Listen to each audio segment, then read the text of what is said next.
All right, good evening, everybody. Welcome to the October 21st, 2025 meeting of the Litchfield Planning Board. Would you all please stand for the Pledge of Allegiance? I pledge allegiance to the flag of the United States of America and to the republic for which it stands, one nation, under God, indivisible, with liberty and justice for all. Thank you. Glad you gentlemen can join us. All right, here we go. All right. Roll call of members. Michael Croto, Chair. Jared O'Connell, Vice Chair. Letha Riley, member. Russell Blanchett, member. Travis Tucker, member. Jesse No, alternate. Steve Gannon, Selectman's Rep. Okay, Jeremy is not here this evening, so Jesse, would you be willing to be the alternate voter if we needed to vote? Yes. All right, so we'll appoint Jesse as the alternate for this evening. The first item of business is public input on non-agenda items.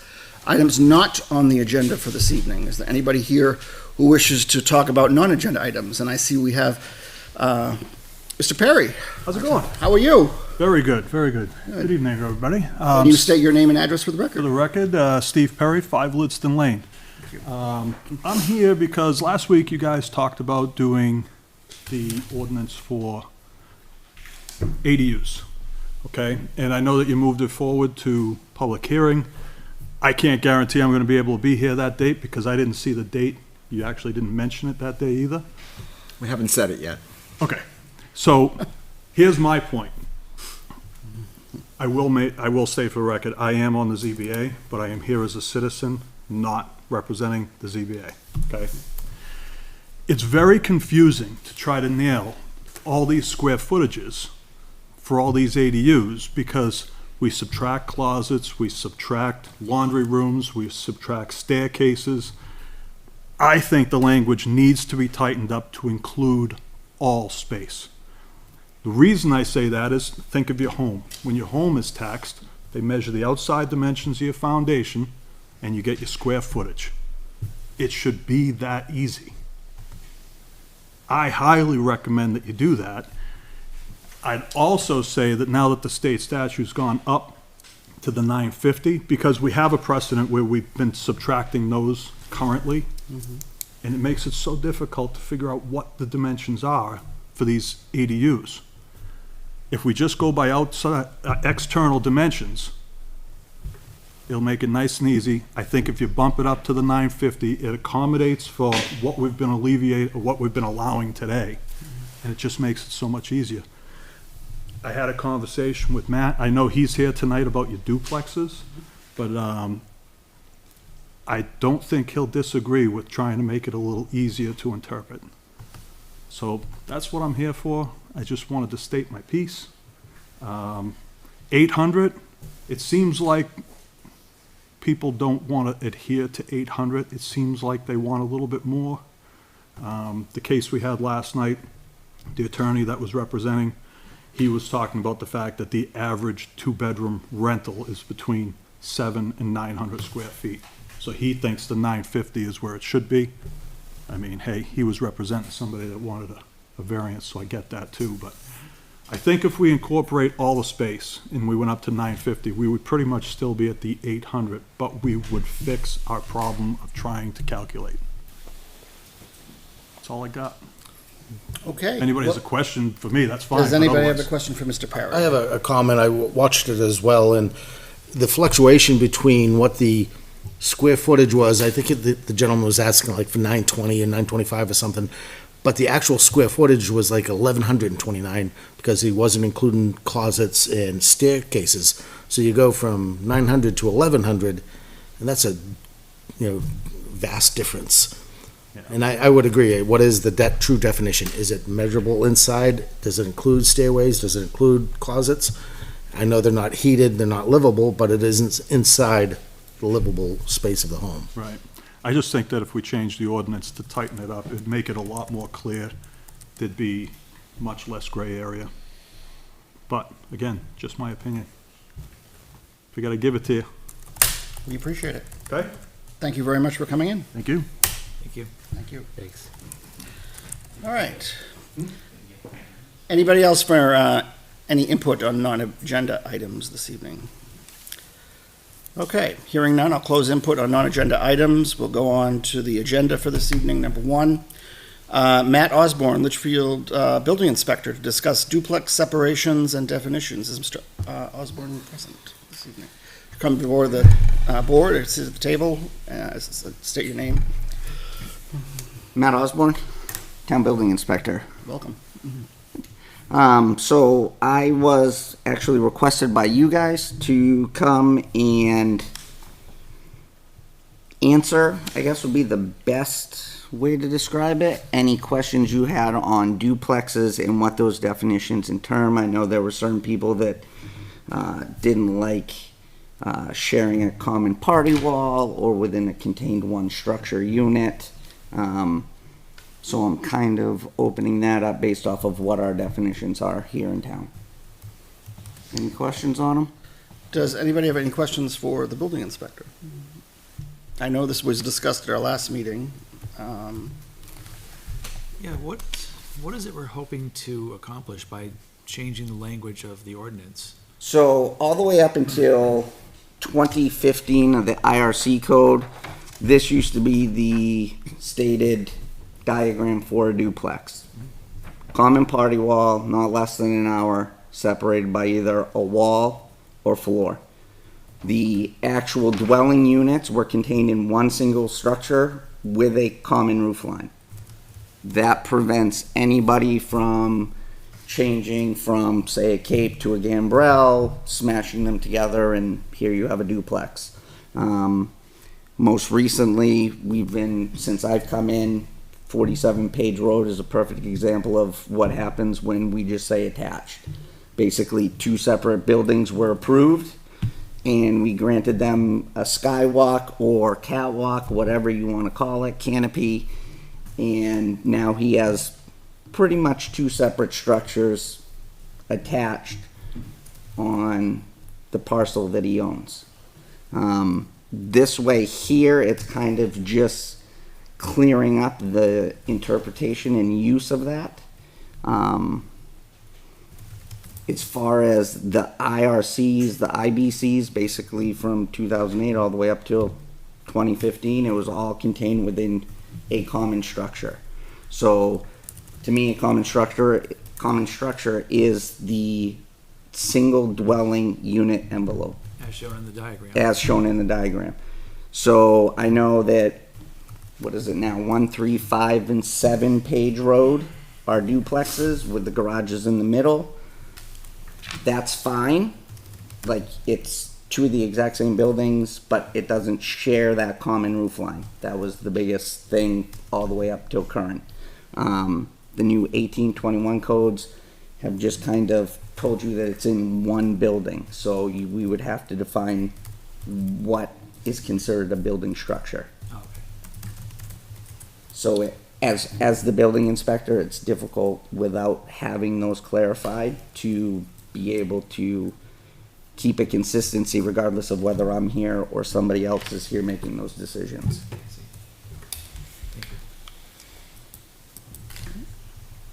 Anybody else?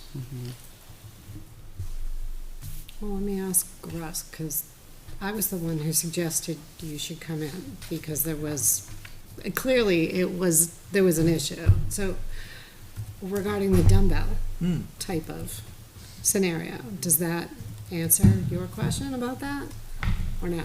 Because what I just heard him say was that it's still possible as long as the roof line is the same over both structures. So you technically could have your garages in the middle.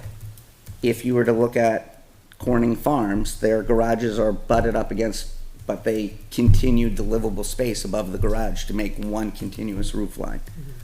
So it's all contained in a structure. That was the big difference 2015 and prior to what we have now in the code book. So we just might want to clarify that. So then that doesn't meet what you were looking for, right? Or no? I'm still, I'm not trying to put you on the Still spot. processing. I think the concern was that we might be eliminating a potential design that some people favor. Yeah. And that we wanted to allow for some flexibility Yeah, without Yeah. compromising. and again, like, I'm the building inspector. To me, it doesn't, my opinion on that, I don't try to push that anywhere. But as the building inspector, where somebody is trying to define what is possible, it needs to be defined. Right, you We need those can't just, clear we guidelines. just can't say that it's gotta be attached, cause attached is different to you, to me, to everybody else. Yeah, yeah, for sure. So, with the 2015 code, and that's why I brought it up to Joan, is that gave a clear definition of how we wanted to put that together. Regardless of whether you still wanted them to allow garages in the middle, you can do that, but the old standard was that it had a continuous roof line. So, Unit A and Unit B, their roof lines were exactly the same, sharing a common party wall. Whether that be the wall or the floor. Would you have any recommendations for how you would want us to define it if we wanted some more flexibility, like the dumbbell configuration? And that's kind of where, to me, the easiest way is why I brought this picture up, was a common party wall, because there is no guessing at that point. Yeah, so- You can, as long as those livable spaces share that common party wall, then you're good to go. So in this case, not require the common roof line, but still require this wall. Correct. Okay. Even Because- in an instance where the garages touch, but say nothing is above them, no living space is Or above behind them. them. Yes, so before it was a single structure is how it was defined. Right now, we just say one building, so that doesn't encompass the same thing. Okay. And not to pick on the owners that just built that home, I Yeah. saw it at first and I was like, one's a Cape, one's a Colonial. Yep. Two different colors, two different styles, and they have a very small catwalk of probably 6 or 8 foot roof connecting the two. Yep. It's not like it's a garage or a room, it's just Yep. a roof line connecting. It's not the roof line, it's just connecting. And I questioned it at first too, what is, the look and feel doesn't match the character of the town, doesn't even match the character of the houses. I mean, if they were on separate properties, yes, but Yep. they're 8 feet apart and do Yep. not look similar. And so, just for reference, for us, in our zoning, our definition 200.07 for a duplex, two-family resident, 2 attached dwelling units contained in a single building. Don't know what you consider a single building. 2015 made it pretty obvious what was considered a single building. So, it takes the guesswork out, it keeps everybody on the same playing field. Regardless of who the inspector is at the time. Right now, we have personal opinions on what is considered attached, what is approved. And unfortunately for like a gentleman like me that comes in, if it's already been approved, I'm not gonna tell the person no, based off of personal preference that I don't agree with that. Now, getting back to the tightening up the language to give some clarity. Mm-hmm. What if instead of sharing a common party wall, it was sharing a common foundation? Would language like that be workable to allow the dumbbell configuration, for example? Yeah. It's however you guys feel. Well, we want to give you the Yeah. tools you need to do your job. We want to give you the clarity that you need. Yeah, and it can come in a multiple of different ways. It's not to limit that. It's not, what a townhome is, like if you look at a definition of a townhome is the same continuous from foundation to roof line. But that doesn't state what a single building structure is. Are we a single dwelling? These are 2 separate dwellings. These are, there's just options that need to be explored. And that's all my concern was when these were coming through. I understand that. More than, hey, we need to change it now, it's just something we needed to look at. Looks like we have some members of the public that would like to comment.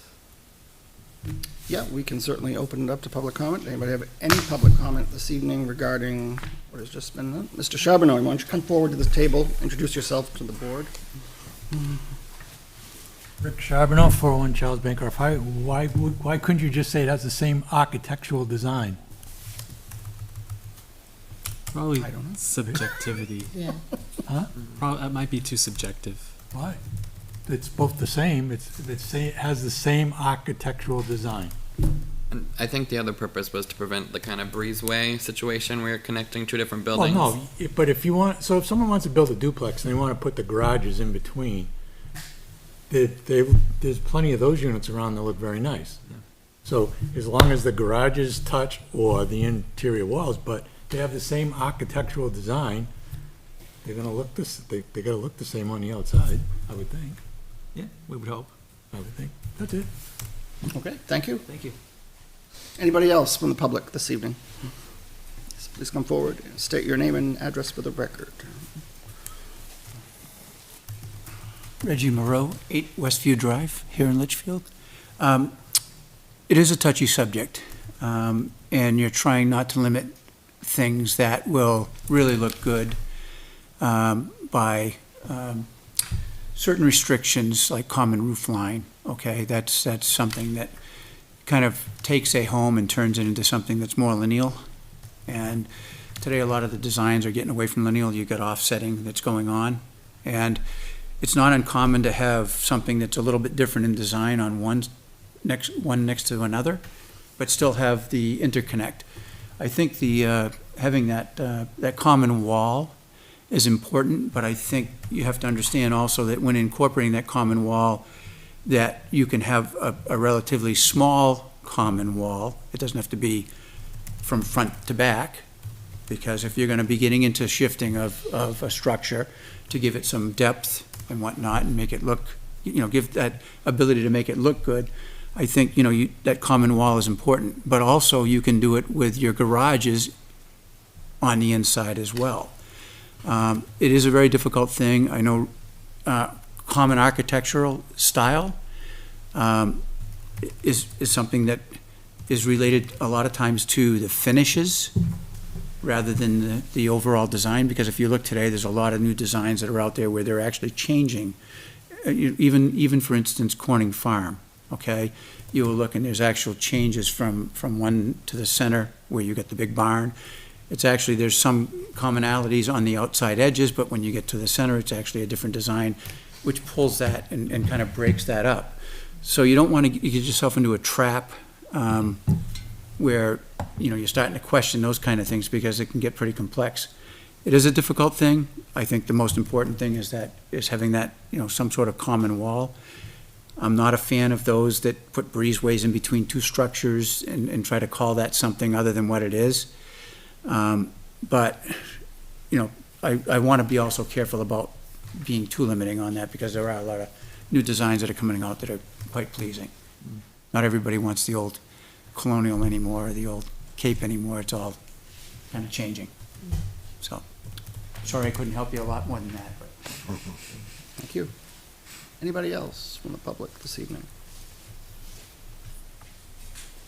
Okay, hearing none, I'm going to close public input. Jay, anything on your end about this topic? Yeah, I'm trying to think it through, because it sounds as though one of the goals is clearly to provide some definition for the building inspector. There seems to be a sense of maybe what we don't want, so how to articulate exactly what it is we want. And I'm thinking just off the cuff, it might make sense to have more than one diagram example that the board could look at to think about, because it sounds as though we've got more than one duplex style that I think could be acceptable. So maybe that's kind of what we need to look at, is what are some different examples that might make sense. I do agree. I think the common wall is key, whether that is dividing a garage or something else. I'm not sure in the breezeway example of what that foundation actually looks like. whether it is in fact a common foundation or not. So that's, question mark. But I think maybe for the next time we discuss it, maybe we can try and come up with some different examples. Take a look at those.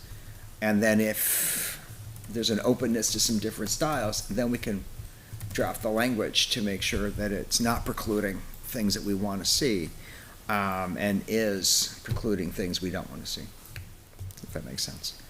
Duplexes have changed a lot. I mean, I think traditionally a duplex was very much a single building with 2 units in it, whether they were side by side or up and down. You go in older neighborhoods, Hudson, Nashua, there's lots of them. Some of them are more townhouse-like, where they're clearly 2 mirror, entrances, but they're very much one structure.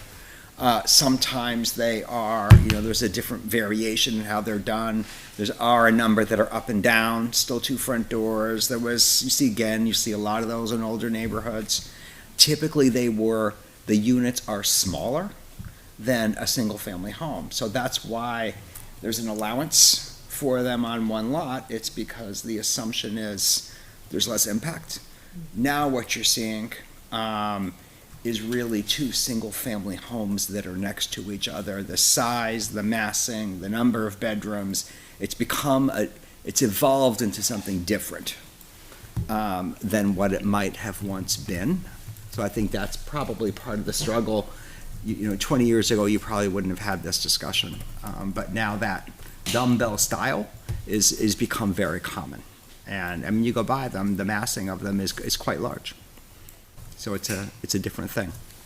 So that's a long way of saying, I'll come up with some different examples perhaps for the next time we have a discussion. We can look at them, we can decide what makes sense or not, and then that'll help shape how we define it. All right. Well, thank you very much for coming in this evening. We do appreciate your input and your dedication to the town. Certainly, we'll have further discussions on this as we go forward. So, has the board pretty much satisfied with questions from the building inspector? How are you feeling about it? I think we have more work to do. We have Okay. some things to talk about. Okay. I assume in these situations, as long as it fits on the property and there's no questions about it, they don't have to come before a board and request, I'm building a duplex and this is what I want approved. They could just build. Right, if it meets all the criteria for the lot. Right, as long as it meets the criteria. Which is why I think the building inspector has a challenge, because it's coming to him. Right, so we need to give him better clarity in what the use guidelines should look like. All right. Well, thank you very much, sir. We appreciate it. Thanks, Matt. For coming in. Next item on the agenda for this evening, I have Jim Petropoulos, professional engineer, and Rick Charbonneau to discuss architectural drawings for Colby Farm project at Albuquerque Ave and Route 3A. Folks, come to the table, introduce yourselves to the board.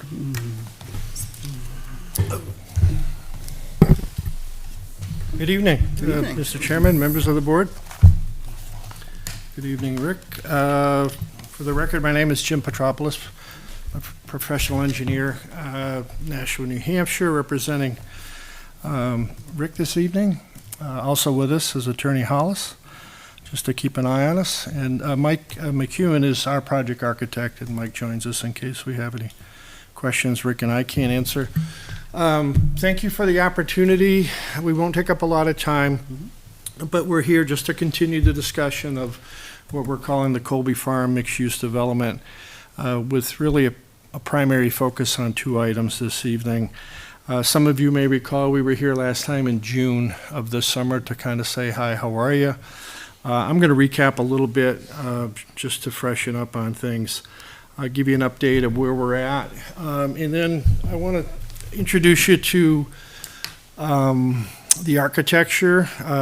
Mike's team has put together some nice graphics, and we thought we'd introduce that to you now before we proceed with more formal submittals. Jay, the next slide, actually, please. And of course, we know this project's located at the corner of Albuquerque and the Charles Bancroft Highway, essentially between Hidden Creek Golf Club and the Charles Bancroft, located in the NC Northern Commercial Zone. Rick's 5 parcels total just about 25 acres in size. And as you know, we're proposing a mixed-use development upon the property. It will be designed in accordance with the recent, the 2024, I think, or was it 25? 25 zoning amendment that allows this type of project in the NC zone. Some key elements, we're looking at a townhouse development, no duplexes, 92 units where 98 are allowed by code. And it's very similar to the projects that Rick has developed at Callaway Circle and Rose Meadows. These will be 6 and 8 unit townhouse buildings. There will be several detached garages. Not every unit will have one. Public water, septic systems, ample parking. In the June meeting, we talked about sidewalks connections from the resi piece even across the street to the golf club and then, of course, to the commercial buildings in the front. So that will be an important piece of the project. And, of course, mixed use says you can do townhouses in the NC zone, but we're going to require you to construct 100 square feet per residential unit of developed commercial space. And so 92 units times 100 is 9,200. We're proposing 2 buildings along the front of Charles Bancroft Highway. Thank you. One is a proposed multi-tenant building, retail tenants, measures approximately 10,000 square feet. And the other to the north, south. Put the north arrow wrong. I apologize. To the south is a daycare facility, about 8,000 square feet. And I'll talk a little bit more about those in a second. Access to the project coming in off of Albuquerque, as well as a right-in, right-out only. We know Charles Bancroft is DOT controlled. 2 items of note. Both Rick and I plan on having a meeting with Joan and her team, the Technical Review Committee meeting. We want to kind of talk through these access locations, sidewalks, make sure they have a good understanding of the plan. We've yet to do that, but it's in the offing, Joan, that will be before you soon. The other thing is that our traffic consulting is performing the work to prepare their study. And they have already determined, based on actual counts, that Albuquerque Ave, Charles Bancroft Highway, as it sits today, meets the warrants for a traffic signal. And so we wanted to convey that to you this evening and let you know that already exists. Where we go from here, we've got a long way to go. We still have to work with the state, and we still have to identify. They have to review our numbers, and then we got to figure out how this gets done. But when you have Funding is one of the issues in that, because it's already at failure right now. Yeah. So it becomes some responsibility other than us. So we'll need a conversation, Mr. Chairman, moving forward about that. We're not going to Well, I'm solve certain that this evening. you will have a conversation with the Technical Review Committee in the town, I'm Yeah, sure. sure. That'll be But we wanted to keep you apprised of that. Okay. Because, other than that, the property, it's a wonderful piece of property. It's fairly flat, it's fairly open. I often speak here of engineering challenges and how we're going to overcome them. This is a pretty nice property to develop, but traffic appears to be one that will need some special attention to it. So, okay, so the next item is the architecture, and that's kind of the fun stuff, what we're here for. If you could go, Jay, to the next slide. There's actually several slides, yeah. So Mike's team, Dennis Myers, the architects out of Manchester, they put together a number of perspectives, oblique views looking. This one will be hovering over the Albuquerque Charles Bancroft Highway intersection, kind of looking back. And you can see the 2 commercial buildings in the front, which we'll talk about the details in a minute. And then you can see kind of the road layout of the townhouses. And I'm sorry, Jay, if you go back one, you'll remember in our June meeting, we spoke about the wonderful, slow, beautiful radius of Albuquerque Ave, and how do we position these homes along that, and actually love the fencing that's there. It's got a very nice rural feel to it. And so those 7 buildings will actually have the front of their buildings facing Albuquerque and have the parking behind. And we tried to use that theme on several other buildings where we could inside the resi. And so when you see some of these perspectives, you might want to just take a peek at how that looks. So thank you, Jay. If you could keep rolling. So that's one perspective, the 2 commercial buildings. Next one, please. Yeah, now that's along Albuquerque, looking kind of north, and you'll see the fence that's there. You'll see the sidewalk that's already there. The units are set back a nice distance, and we're providing sidewalks really on both sides of these units. There might be a few more trees on this graphic than we'll end up with, but it's just a picture to show you how it may look in the future. These resi buildings, the townhomes is again similar to Callaway and similar to Rose Meadows. Any color variations with those, Rick? The only thing, we took away the maroon.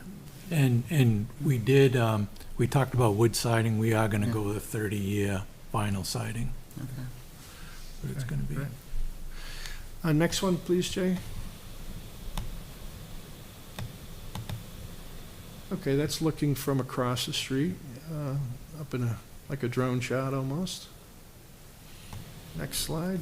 Okay, and there's the resi buildings, 2-story, 6, 8 unit buildings, a lot of detail. The detail to them. Yeah. Those are the actual colors of the buildings. Okay, Jay, next one. That's the back side, right? Yep. So the buildings that are facing Albuquerque, that's the way the people enter through what you're seeing right there. Okay. So the bulkheads there, the air conditioning unit, No, that's not facing Albuquerque. well, if That's it on the was, inside. no, if it was facing Albuquerque. Yeah, if you go to the back one, Jay. Yeah, that's facing Albuquerque. And again, these are 2 stories, about 1,300 to 1,500 square feet per unit. Pitched roof, 28 feet in height. And the garage units, I think we have a picture of the garage units, very similar. Yeah, there you go, there's a picture of them right now. Which is extremely well received by the rental community. Okay, the commercial buildings. So as we know, the Litchfield site plan regulations does contain building regulations. You have purview over certain architectural elements of the project. The code really encourages a New England theme, which I think we can check the box with. When I first saw the elevations, I very much liked them, not that that matters, but it has kind of a New England barn feel to it, to me, and I think it fits in quite well. This is the retail building and a couple items there, pitched roofs. The roofing will be a combination of metal roofs. You can see the canopy, the overhang on the left side of the screen of an outdoor patio area. You can see a metal roof there. But the main body of the roof will be architectural shingles, and that would be on both buildings. The retail building is, again, they're both 1-story buildings, but with the pitch of the roof and the feature on top of the roof, the retail building is 32 feet in height, the daycare building 27 feet in height. Entrances into each of the tenant spaces, you can see, have kind of a timber post and beam overhang in a different color, which I think is attractive. Fixed glass windows. The exterior materials are combinations of fiber, cement siding, and trim, and full stone at the lower levels. You can see the contrast in a little bit of a lighter shade on the lower levels of the building. The color scheme right now is kind of a combination of charcoal gray and lighter gray with the stone. Let's see a couple more slides, Jay. That's, if you can scroll down. We have our traditional building elevations there. It gives you the stone contrast a little bit better. Next building, I think, is the daycare. Yep. You can see we've got some outdoor rec space that we're required to have by law. And the front entry feature there. Lastly, Mr. Chair, we have done a quick code check with our architecture to, I forget the code, 120.15 or whatever it is, 13. And I think we're headed in the right direction. I want to say we're compliant, but until we get to the finish line, you never know. But we have tried to adhere to the code. So with that, Rick or I or Mike would be happy to answer any questions you have about the architecture or the project in general. So is the building going to have is it going to be a coffee shop? I think you mentioned something about a coffee shop. Is that going to be what it's going to be in there, or? Well, No, You don't know? we don't Okay. know what we can get. I mean, All right. you know, with the. I know you had mentioned it, so I Yeah, didn't but know. with the new gas station, there's gonna be a Dunkin' Donuts and the only coffee shop. Okay. You know, it's hard to say. If you look at, thank you, Jay, yeah, right there, that one. What we try to do is provide the opportunity on that end space for potential restaurant, with outdoor seating, be as popular it is. That's really why we created that outdoor patio and roof feature. But at 9,000 to 10,000 square feet, you're only going to get potentially, anywhere from 4 to 5 tenants in a building such as that, single story. And so the parking is going to be in the front there, is that? It is. My understanding? And also, Mr. Chairman, if you recall the site plan, we are providing a provision for a drive around the back, whether that has a window to it and an order station. We don't know yet. It may not. It could be used simply for delivery. Yeah, if you go to the site, there you go. Yeah. So we've provided that provision in the back. We want to encourage employees of that particular building to park in the back to free up as much space as possible in the front. The only thing that's really for certain right now in there, we believe, is the daycare. Okay. That appears to be going in the right direction.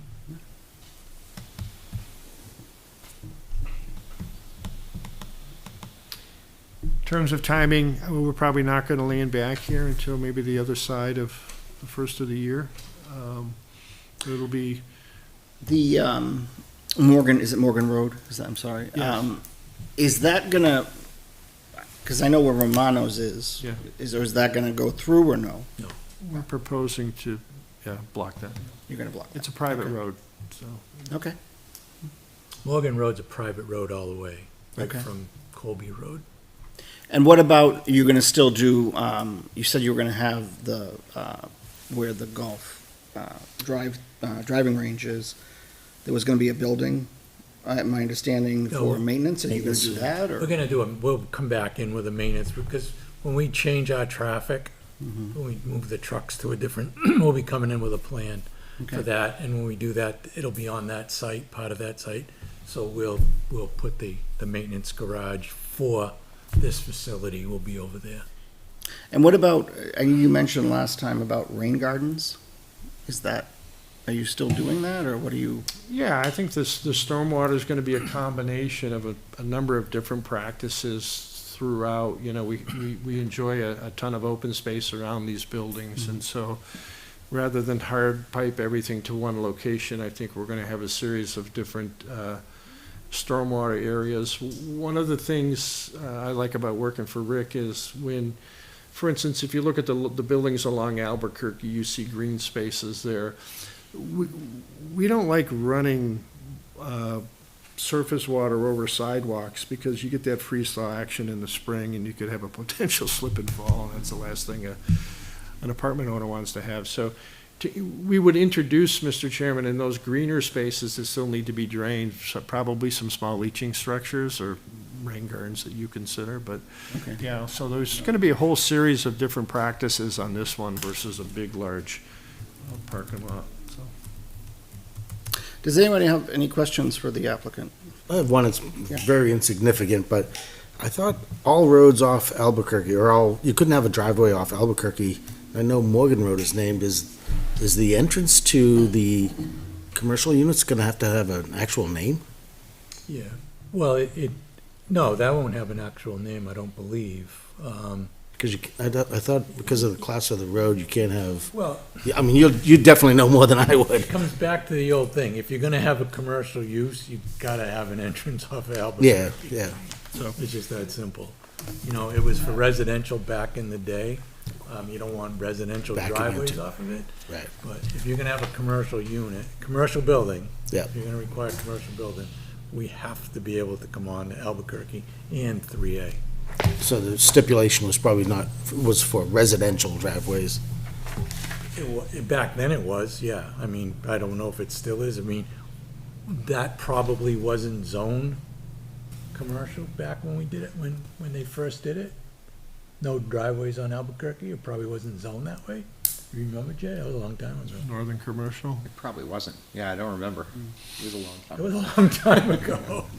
So, it was a long, we didn't, I mean, Albuquerque got built way before we zoned that. Yeah. Those are, it's that type of question that we're likely gonna work out with the TRC group, and have a. We gotta have a driveway. If we don't have a driveway, we can't have a commercial building, so. And if need be, you throw a small sign up. You just Yeah. gotta have entrance off Albuquerque. I mean, Yeah.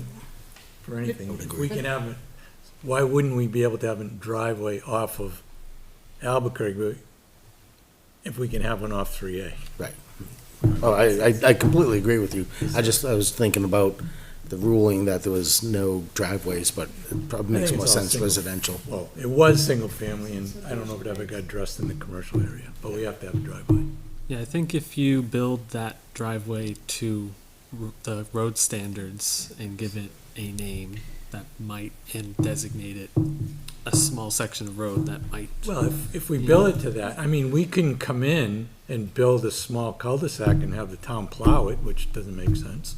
Well, private Get it roads approved. can, I think, be off. Yeah. Huh? A private road, I think, can also be off of Albuquerque, so Well, it's just that. It's the same thing, Right. it's a driveway at that point. So it might be a waiver on the driveway. Yeah, I think. And we talked about this at length during one meeting, because it was when you had come in with the original design whereby there wasn't a pass-through from the commercial to the residential at that time. Yeah. Oh, okay. And the conversation ensued after that we didn't want to inadvertently set a precedent that someone could come back and say, well, hey, you allowed them to do it, so why can't I do it?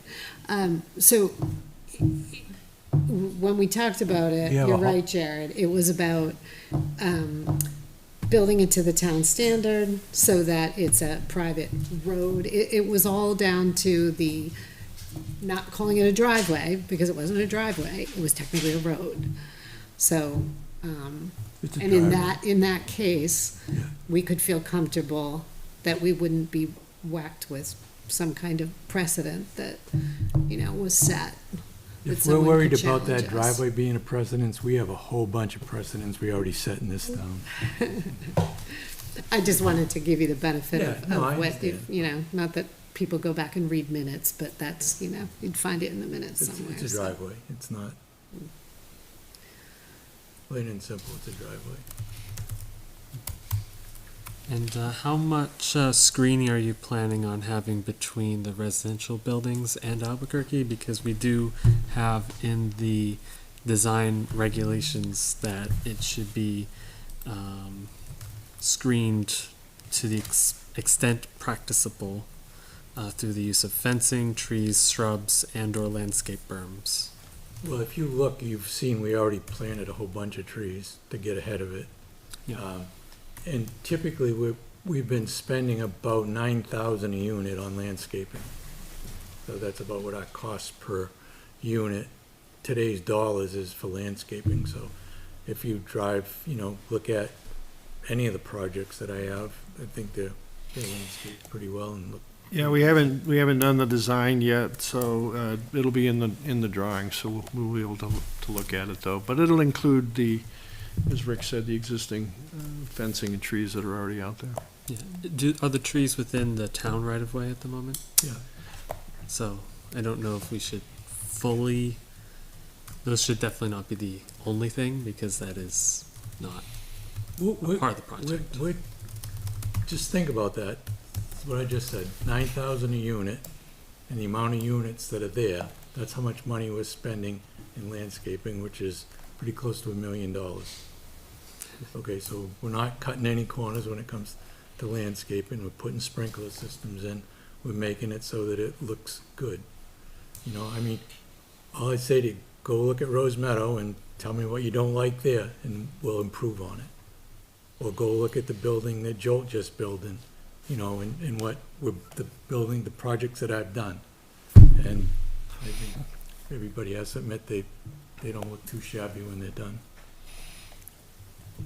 We'll find that right balance of landscaping and lawn. I actually like the lawn because you get the golf course across the street, so we'll find that right balance. Expansive, it's nice. I know you, obviously, you're not sure yet, but what are you envisioning being in the commercial section? I mean, is it What a kind of retail unit? store or what? I mean, I don't know. We're probably gonna have our own office for all our rental property in Okay. there. We're probably gonna have that. It's gonna be one of the units. Other than that, I couldn't tell you, because what has survived at the north end of town other than the convenience store? So we have to try to find tenants. I don't know what they're gonna be. I couldn't even begin to tell you what they're gonna be. I just didn't know if you had any thoughts. I don't. I Okay. have no, All right. I honestly have no clue. Those Metropolis. buildings, those buildings today are different than the Emer Street and Nashville buildings where you got retail. Right. They have a dance studio or a fitness facility or something like that. So I think when the legislation went through, I know, like Rick, about 4 or 5 years ago, you and I, we looked at the commercial uses in the northern commercial zone. There were only a handful, and it's like, well, nobody's ever gonna do, Yeah.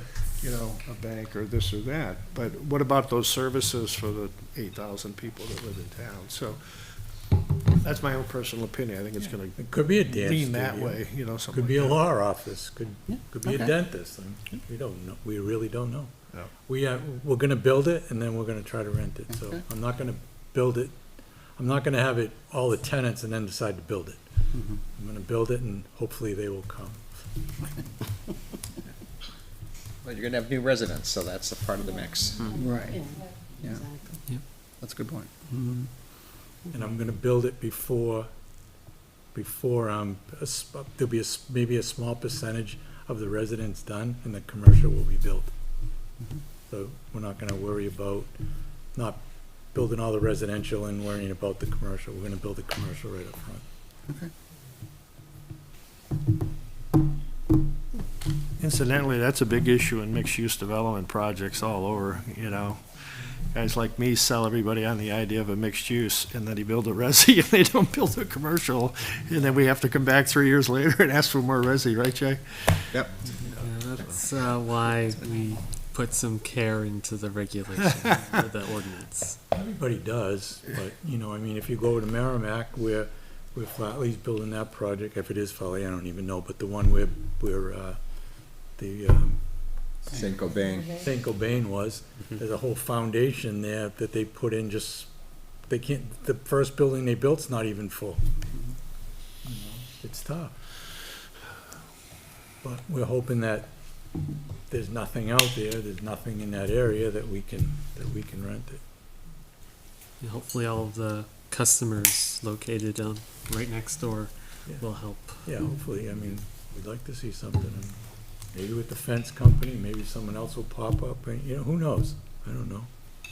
Mr. Chair, do we have to, with 92 units, additional units, in addition to the other ones in town, do we need to, does the school officials, are they contacted about that too?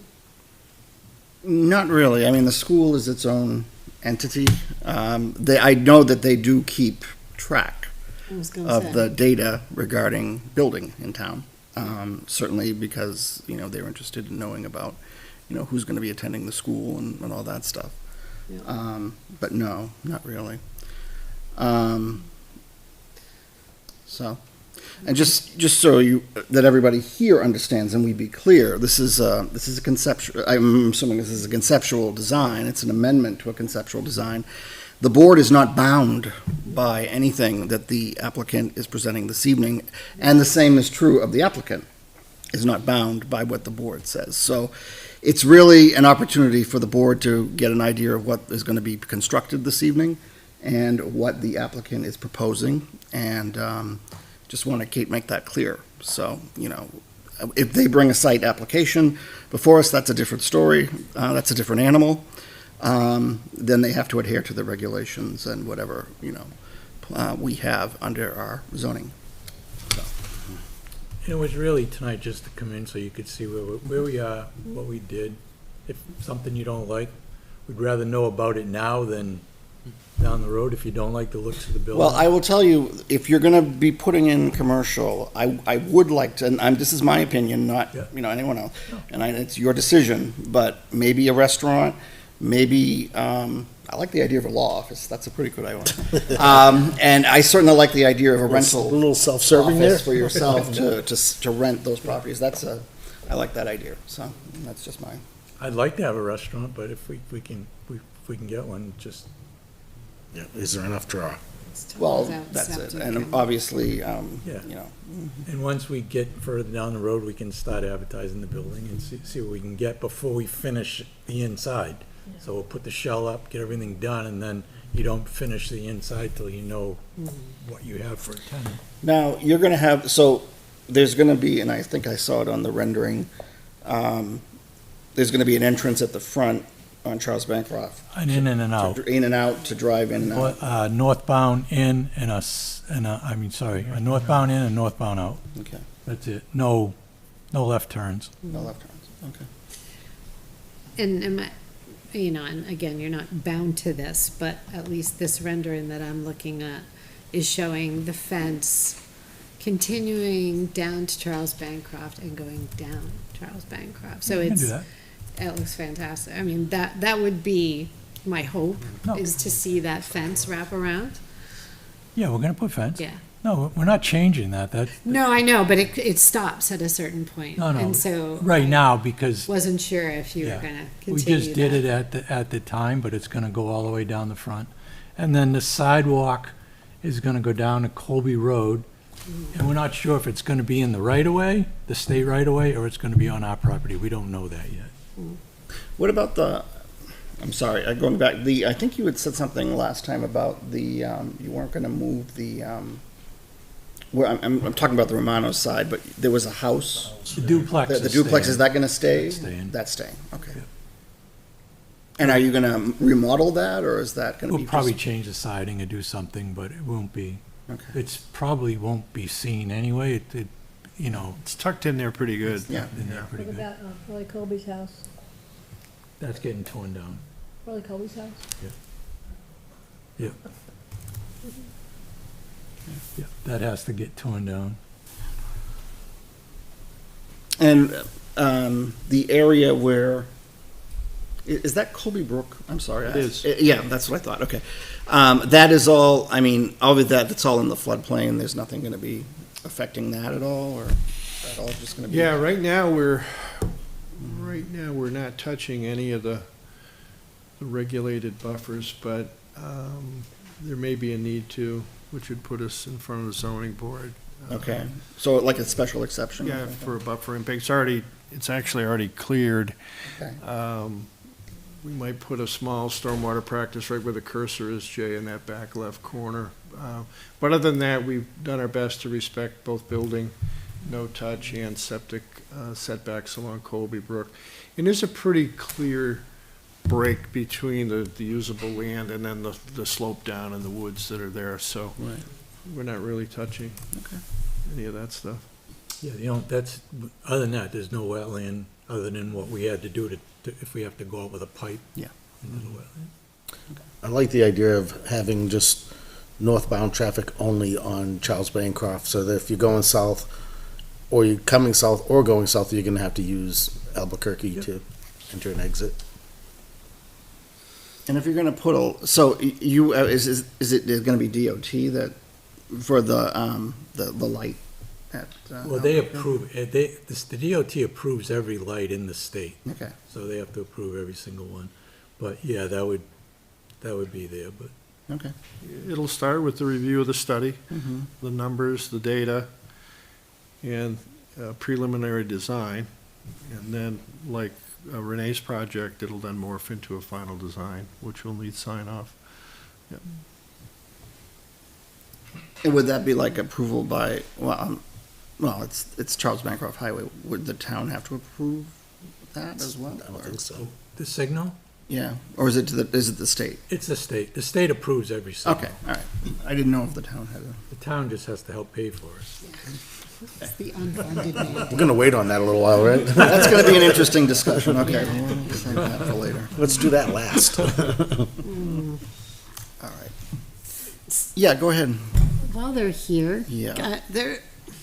I want to take the opportunity, since you're a developer and you're here, and it's relevant to this project, potentially. We've been talking about electric vehicles and charging stations. And so I figure, ask you, what's the market up here for people putting those types of, at least the infrastructure, into the garage area, so that if they wanted to, So the for your first, case, you'd build it? the first 60 units that are occupied at Rose Meadow, we had one, we set it up so that they can put a charging station in their garage. Okay. We had one person do it, and he just moved out and took it back out.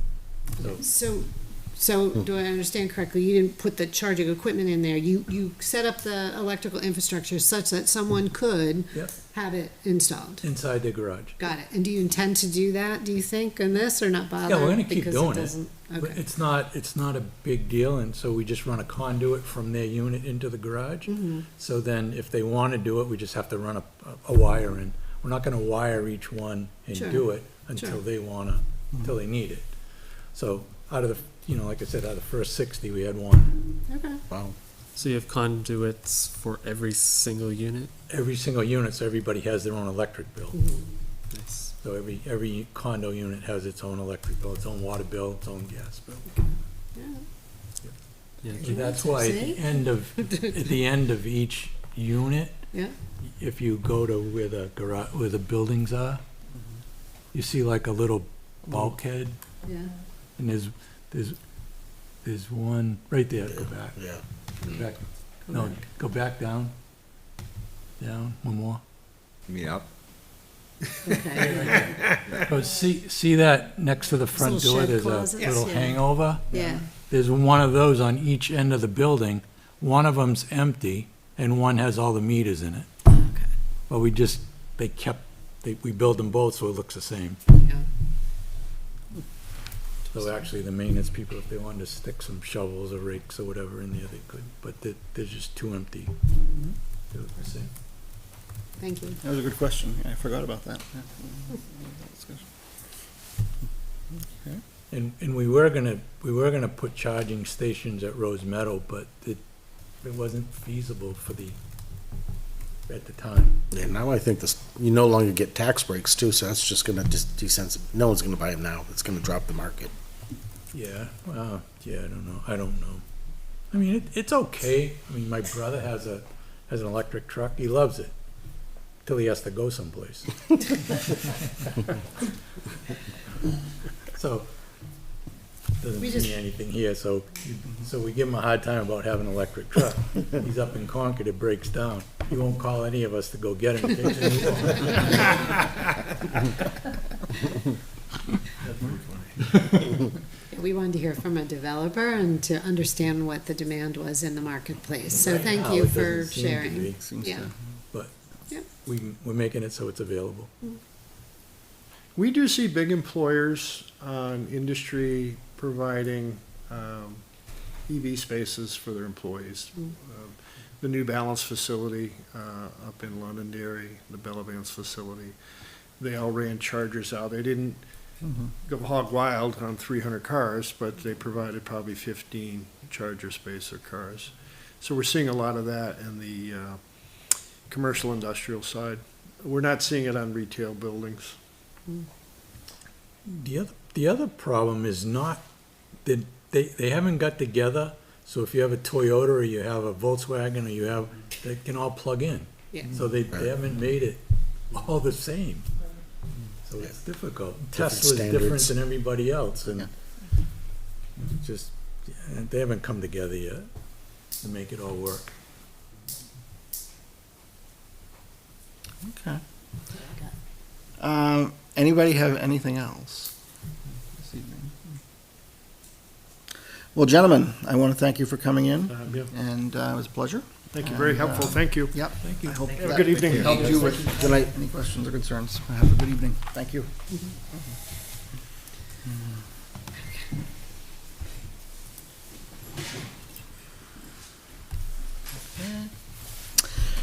Next item on the agenda for this evening, we have continued work session and master plan update. Signs on Albuquerque Ave. Right, that's, Is that what you wrote in, Joan? or- right, because Kim had brought that up and Steve remembers. the Okay.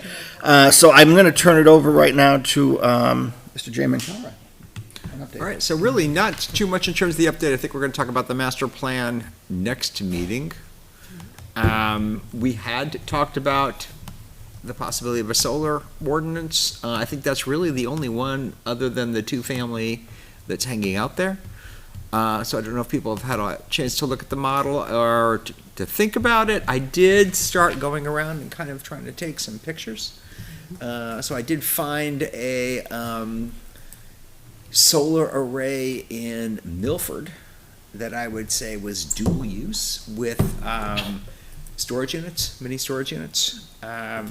So I did find that example. I took a couple aerials, so anybody can actually go see the Fidelity one, which is a co-location, and also right by Pennachuck Middle School is where Pennachuck Waterworks has done there. I would call that also a co-location. So there's a few examples of that out there.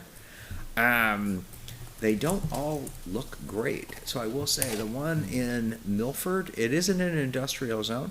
It's on Savage Road.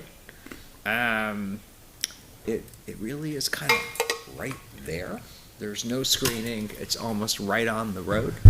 The two other examples are you can't see them from any public right of way. They're completely screened, just because they're in the middle of large parcels. So obviously, if you look at the aerial, it's looks like a pretty significant array.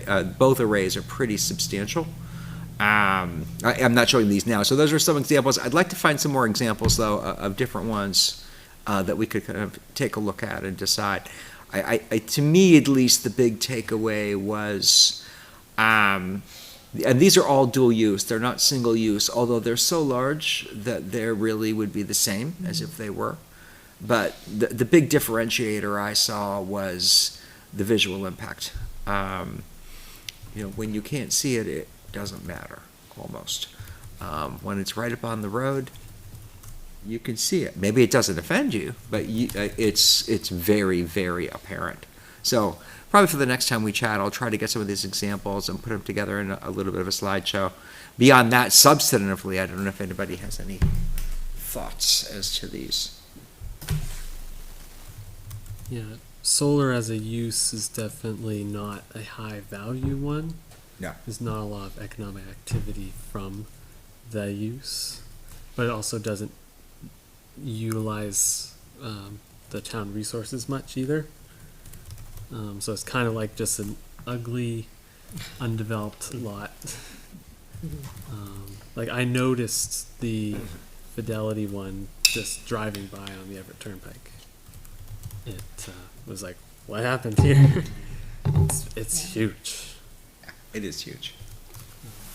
Well, I don't necessarily know if they have I haven't seen examples or witnessed examples out there other than, you know, the things that you're talking about. But I happen to be doing work out in Hillsborough, the town, not the county, you know, the town of Hillsborough.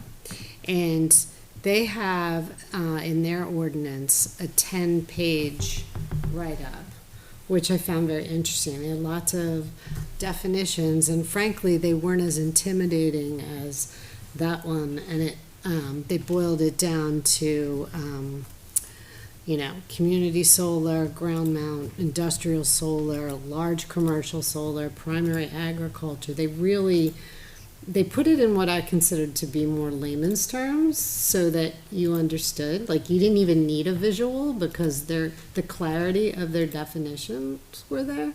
Do you know what I mean? Yep. I mean, don't get me wrong, it's always helpful to have a visual, but for the absence of visual in their ordinance, it was remarkably clear. And they talked about, there's various sections in here that talked about the criteria for approval with certain, depending on the kind that you're using, and the heights and the buffering and like all of that. And I thought it was nicely done. Whoever did it took a lot of thought and care in how they want things to look. Now, again, I prefaced this with, when I was out there, I didn't see any examples of that, so who knows if in practice it's actually, you know, working. But anyway, I Right. thought that was a good example. So if anybody wanted to Google that and take a look, it might be I will Google that. nice to check that out as well. So I'll at least try to see if I can come up with some good examples. My sense, though, is that, one, I don't sense a lot of enthusiasm for going in this direction, but maybe this is something that my guess is at this point, it might take more to really put something together that is workable than we have time for in this year's time frame. But I'll still come up with some examples. Yeah, I would start to think about it because you're going to get to a point, I think, where things are going to get put in that you don't want. And then you're going to have no recourse because you don't have it out there. Could happen. Yeah. So, it's, and to your point, maybe we can't do that in this sitting, but, you know, or in this next stretch, but I think I agree that you bring it up in the last few meetings. I think it's something we should definitely make sure we address. I think it's something we need to research, definitely more, and if it's appropriate for like the master plan or something, or a vision of Litchfield down the road. Do some more digging. We could do something like that. Makes sense. Okay. So that's all we got. Can I just tell you one thing? Oh, yeah. So I meant to tell you when I was here, at our shop on 517, there was when Jim was here last time on the gas station. Yeah. Talk about taking down all the trees. Oh, yeah. Taking the trees down, I got them to redesign and use the same pond we have there, so the trees are staying. Oh, okay. great. The It'll look a lot better. Yeah. one up by the power lines? No, No. yeah, Well, yeah, before the power power lines, where the guy, Barbecue guy. barbecue guy. Okay, Yeah.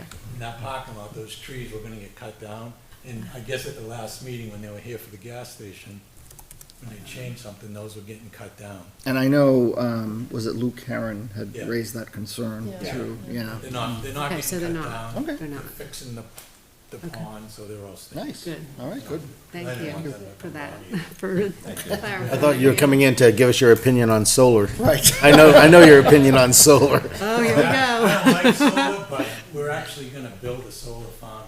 It's in Londonderry. Yeah. By the shooting range. Okay, out in the middle Out in of, the middle, Yeah. we have a piece of land out there. We're actually building one up in Loudon too. We're just getting ready to get started on that one. But again, you can't see it unless you're flying over it. Yeah.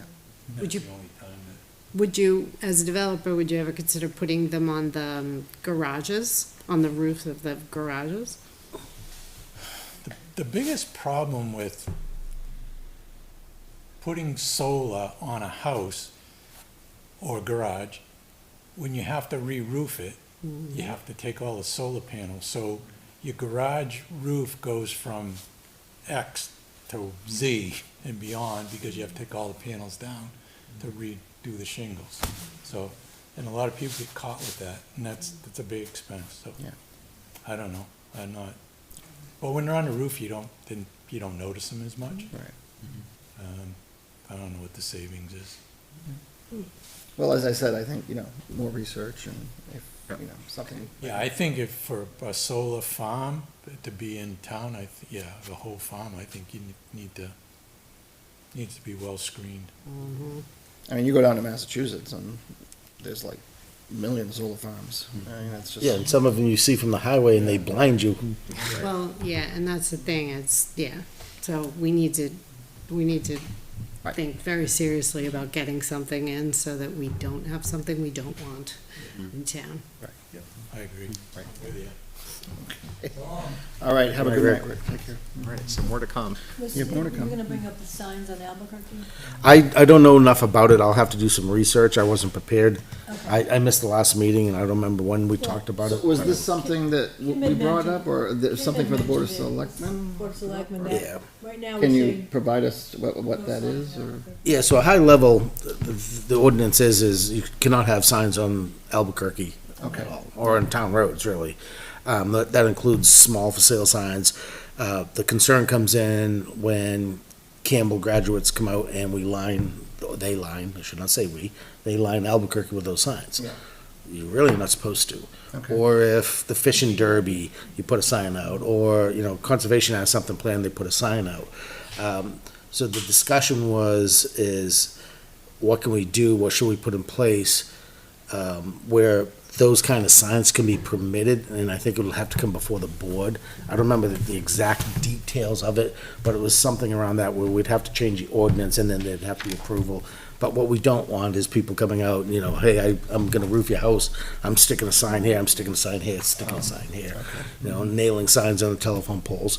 But we wanna be able to allow, for town purposes, signs to be placed, Spirit of Litchfield, Christmas parade, Campbell High School graduates, fishing derby.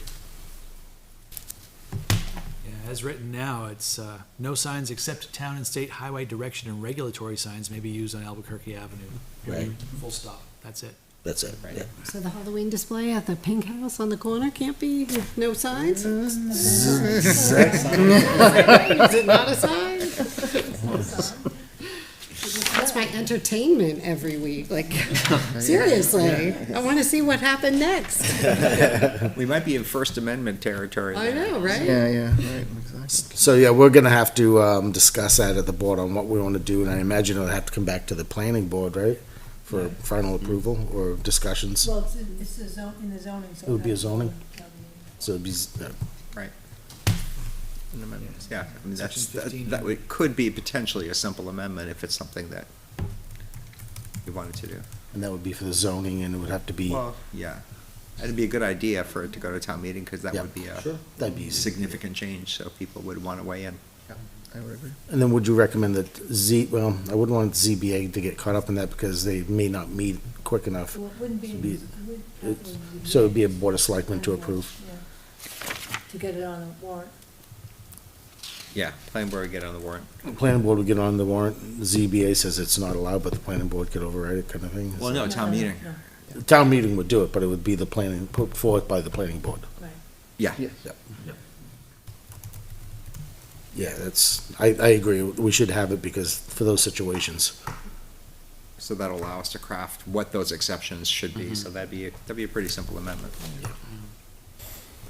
And speaking of signs on Albuquerque, what will the development like the one proposed here for the Colby Farm development, what will they be able to do in terms of signage? Right now, Nothing. nothing. Could they shove it in the corner along 3A instead of Albuquerque? On 3A, yeah. 3A, yeah. So then, then the people are just gonna have to realize, okay, I gotta turn here on Albuquerque to get in. Yeah, that's gonna be something to think about operationally. How's that exactly gonna work? Because Right. you definitely want something there to make it clear that you're supposed to enter there. Well, you Right. probably had a real estate sign at Morgan Road. Yeah, I mean, you're probably gonna have to, if you've got your freestanding sign on Charles Bancroft, you're probably gonna have to do something with an arrow and entrance on Albuquerque. You're gonna have to. Which is why it's not a driveway, it's a road. Well, that one they're saying is a driveway. Morgan is a Well, road. they can call it anything they want, but we can also call it what it That's should true, be. too. So that, you know, They designed it that way. That's right, because that would allow them to at least have a directional sign, exactly. which you really want something Uh-huh, there. yeah. Yeah. I need that. Is there any downside to them calling it a private road? No, well, for them, it Which they need means to build that they it. would have to build it to They town would need to, standard, yeah. which is more expensive certainly than what they're Mhm. anticipating. Yeah.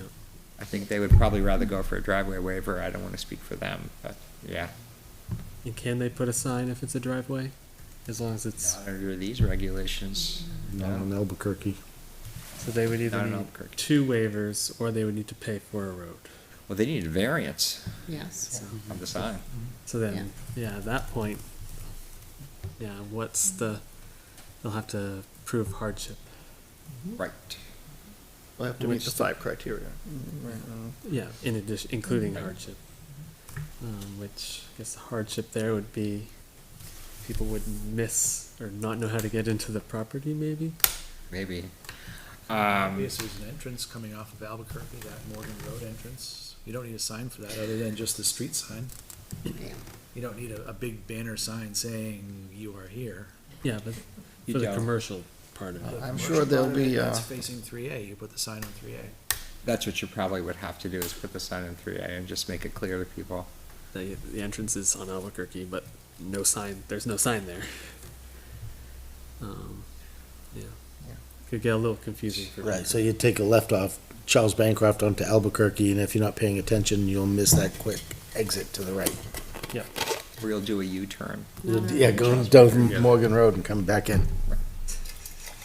Very well might, Well, yeah, yeah. and that's why we asked the question about Morgan Road, whether it went through, because if you're going south on Charles Bancroft and you're like, oh, I wanna go in there, how do I get in there? You're gonna be getting U-turns going constantly You will. And over that by would Romano's. be really bad for Yeah. traffic patterns. Right, obviously, when it comes in, that's gonna be something to take a look at. It'd be interesting to see what Right. their engineer comes with, And although I traffic engineer. don't wanna jump the gun, I'm hoping both developments are taking each other's development into account in their traffic studies. Mm. Because needless to say, it's not just this. Right. Right. It's also across the street. It's also and across the up street. Right.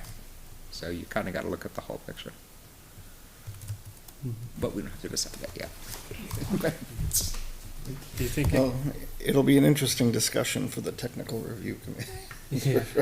Right. do you think it would be possible to put a roundabout at the intersection of Colby Road and 3A and then have an actual entrance there At Colby Road? at Colby? Around On a state hut. I think he's trying to eliminate that left turn onto Colby from Albuquerque because it's just so dangerous. So forcing people to take a left onto Albuquerque and then into the parking lot, and then his other entrance is coming north, you could pull in, or if you're exiting going north, you could exit, but if you cannot get into that facility off Charles Bancroft coming south, and you cannot continue down south. Because of the way Charles Bancroft curves and its limited sight lines. Right. It's really Right. safe to have the That's right. entrances across there. Yeah, I mean, and- it'd be important to have their traffic engineer in here and, really talking Don't about, worry, we'll grill them.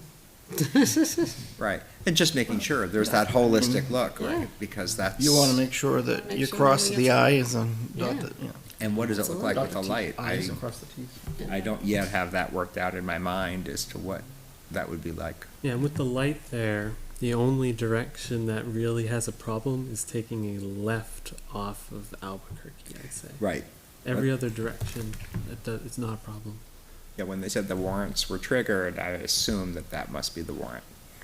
Because that's the same thing that we had up the road at Corning Road, that it's the left-hand turn that triggers the warrant. Yep. Of course. Like, fortunately for that scenario, a lot of the southbound traffic can just go south on Albuquerque and then use a different left turn, like going south and then taking Hillcrest. But the left turn, are you talking about the left turn to go heading south into Albuquerque? No. You're north on Albuquerque, taking left south 3A. Right, onto Charles Bancroft from Albuquerque. That's probably what's triggering the warrant. Left onto, to Yeah, go south. yeah. Yeah. That's, I mean, that's just my guess, but, You don't get much traffic going that way, but the traffic's starting more. right, exactly. But that's also, I mean, the other one is Page Road. That also has the warrants are triggered for the left-hand turn. Which just anybody knows Nobody- intuitively, if you're trying to turn left There's nobody from to pay for that. Page to 102, you, You don't. Is that one in Hudson? Yeah, yeah, yeah, yeah, just on the Hudson side of the town. right. Yeah, that one. Yeah, I wonder if that'll ever happen. I've been waiting 25 years, it still hasn't happened. The state's not gonna pay for it. State's not gonna pay for it. State's not gonna pay for it. All right, okay.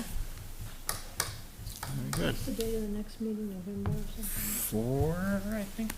November 4th. Anything else on work session tonight, master plan? Anything That else? is all I have. Anybody have anything else?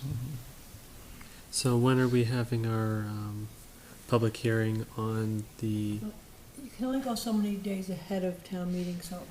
Right, I mean, we would probably, unless we wanted to have something sooner, we'd probably be looking at January 6th For the first meeting? for the first public hearing. How early are you allowed to do the public hearings? We could do one in December if we wanted to. Not November. I'd have to check, I'd have to do the count back, to see if we could do one in November. But I mean, we've got workshops, so I assumed that we'd be probably still in workshop mode. Although for the two that we've voted to put forward, I mean, we could, it's a choice. But you might as well group them all together and, Yeah. instead of piecemeal. I guess is there any follow-up discussion regarding the square footage discussion that was brought up at the beginning of today's?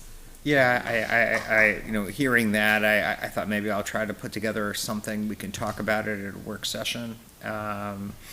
And although this wasn't a public hearing, we heard it. So I think it's something we could, so there's two ways we could go about that. We could amend what we already have at a future work session and then send that to public hearing. Or we could wait till the public hearing, because we can still make substantive changes after the first public hearing. So we could maybe hear additional input on the issue of square footage and then make a decision at that time that we want to amend it.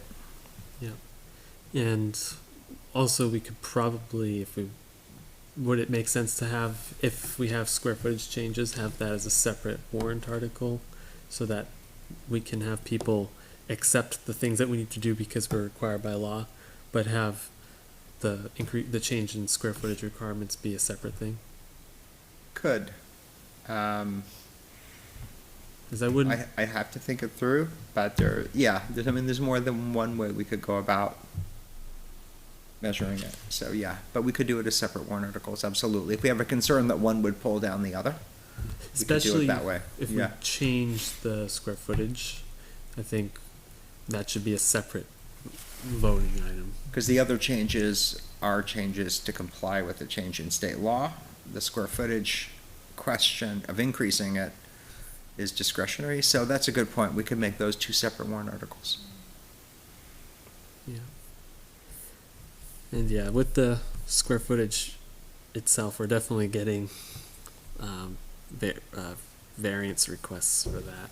I have to think, let me think about that, whether we really could do that.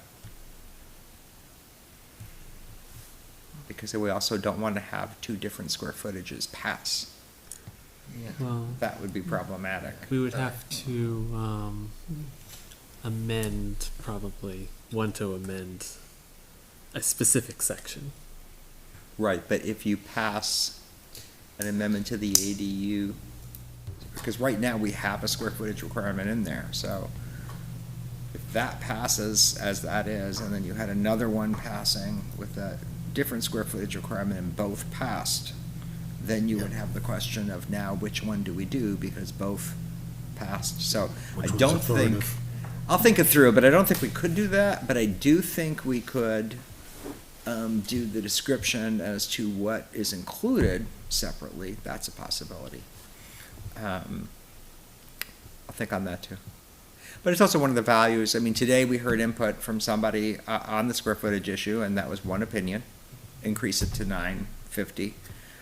We And may, simplify the language so that there's not these carve-outs happening Right. within the plan, making it more difficult to interpret what the actual square footage is. right, Yeah.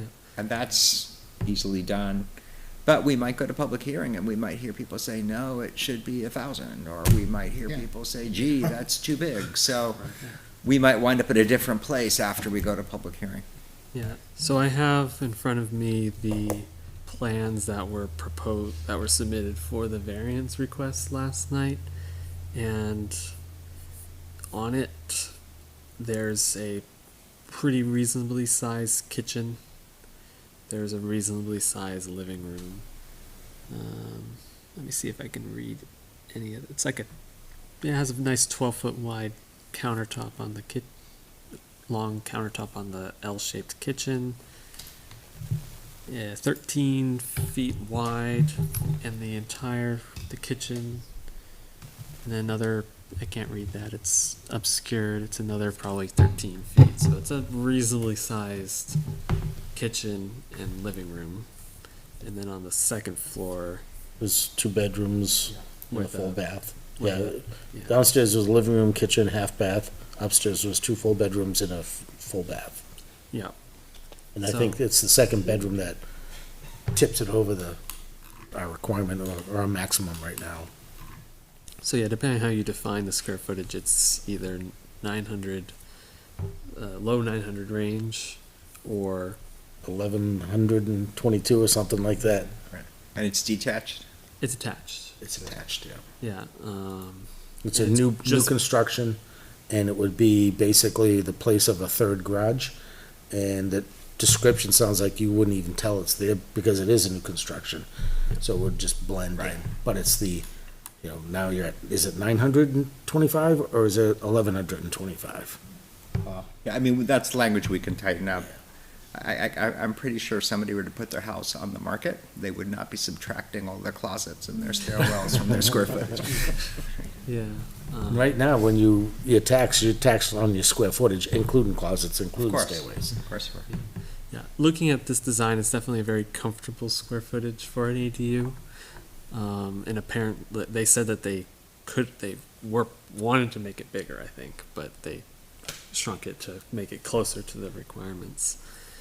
Another question we have is this acceptable? Because currently our regulations say it's not. Right. But it doesn't really change much in terms of what people see on the outside. Do you know how big, what the regulations are in Hudson? Because I know that there are a lot of luxury new construction developments where like every unit has an ADU on it, right? I don't think Hudson, I'll have to double check, but I don't think they increased theirs beyond 750. So But of course, like everywhere, they've seen variance cases, and Nashva's everybody's seeing variance cases on ADUs. yeah, and the downside of this scenario is you're more likely to get a variance if you just build a space with unfinished area that just happens to be bigger than the requirement, and then saying later you want to change it to an ADU, than if you just build it for an ADU in the first place. Because that's what happened on the gigantic one on 3A near Hillcrest. Oh, and interestingly, we're also having a conversation around what's a two-family? What is a duplex? And at what point are you a duplex?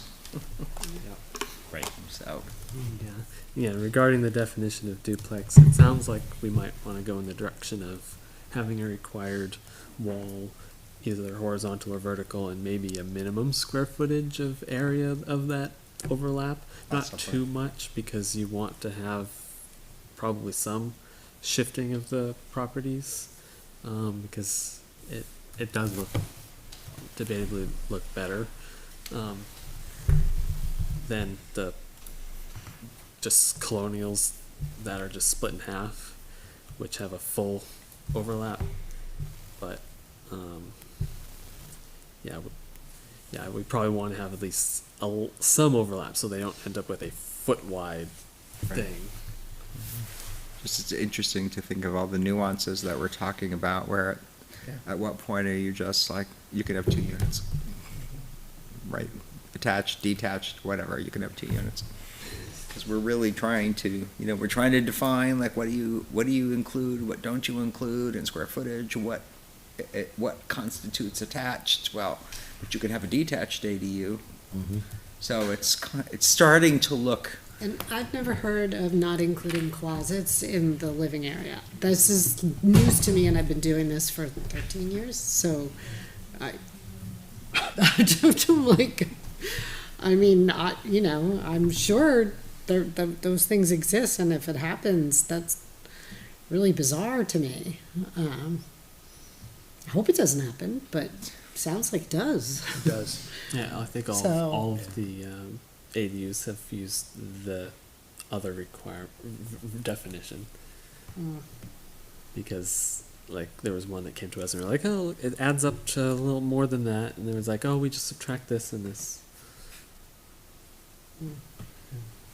So yeah, you'll see language at your next meeting. We'll see what it looks like. Okay. Or both of these. The next meeting, we have no cases coming in, no applicants coming in, so you can have a full work session. Okay. November 4th. Yeah. Sounds good. Okay. Yeah, that'll be good. I will be out of town. Surprise, surprise. Can you join us by Zoom or WebEx? I'm gonna say no, because Okay. No, we I'm typically curious. work till about 8 o'clock at night. Oh, wait a minute. Wait, what? No, that's election day. No, November, it's not Not here. election day here, though. Oh, oh yeah, there's no elections here. Manchester, I there don't think is. anybody here in November. November, it's All November. right, so we're good. And yeah, it was also good to hear the info from Rick Charbonneau regarding how he prepared the units for charging. Yeah. And he just has a conduit to the meter box for every single unit. That seems like a much better than nothing, because if you don't have that conduit, it is very cost prohibitive. I was a little surprised to hear that out of 60 units, only one person took advantage That of it. was true. 60 people. I'm not surprised So at all. Jared explained Doesn't it well shock me at all. last month, that Well, there's so much It did- electric vehicles doesn't shock you. incompatibility between all the The products. lack thereof. That's what I'm saying. It Yeah. doesn't, It in New sounds Hampshire, like it doesn't shock if, me. Yeah. like realistically, I think if you have conduit like that, it would probably be around $1,000 to $2,000, probably like $1,500 to $2,000 to get an EV charger put in the garage. So that's cost prohibitive for a lot of people.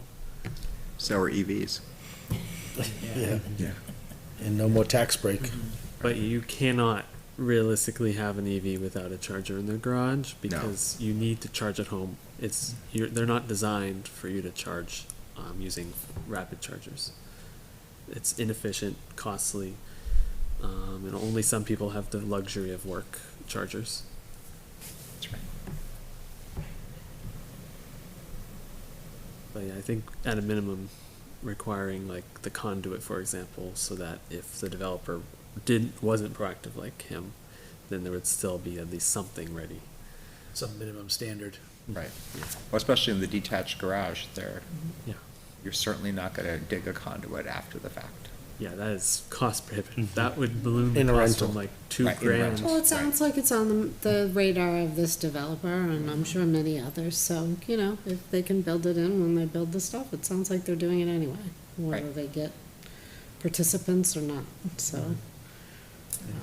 But yeah, without the conduit, it would probably jump the cost from like $2,000 to like $10,000 maybe. I don't know. Very cost prohibitive because you have to dig up pavement and stuff. Very good. So we'll have a workshop for our next meeting. All right. Next item I have on the agenda is approval of the October 7th minutes. I will note that typically we have any other business, but importantly, that was not on this agenda. So I'm not going to go into any other business because it's not listed on the agenda for tonight. So I will drop down to approval of October 7th minutes. Did anybody have an opportunity to take a look at those? Have any questions or concerns? And does anybody want to entertain a motion to approve them?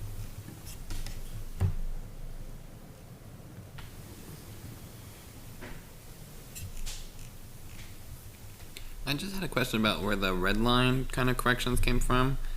Does anyone know a little more context? He has the red lines on there. Yeah. Yeah. He like crossed out I think what was old and then kind of put, it was mostly like tax map lot Yeah, I situation. had the wrong tax map Okay. on there, and then, there was one that he missed on the top of the second page where it says, Laura forget or forget. he thought he fixed Laura. Oh, yeah, down here, Laura. At the top of that page, it says Butters, it should be A-B-U-T, in the third paragraph, towards the end of the page, the end of the sentence. Fees had been paid in the abutters. Should be abutters. Okay. But other than that, no one else sees anything? No one has anything else. I'll make a motion to Okay. approve the minutes from October 7th, 2025. All right, I have a motion. Do I have a second? Second. Second by Letha. Any further discussion? All right, we'll take a vote. All those in favor of approval of the minutes as amended by the secretary or our appointed secretary, Mr. What's his name? Matthew Sullivan. Matthew Sullivan, thank you. I'm having Alzheimer's. As amended by Matthew Sullivan. So we'll take a vote. All those in favor of the motion, please signify to approve these minutes, please signify by saying aye.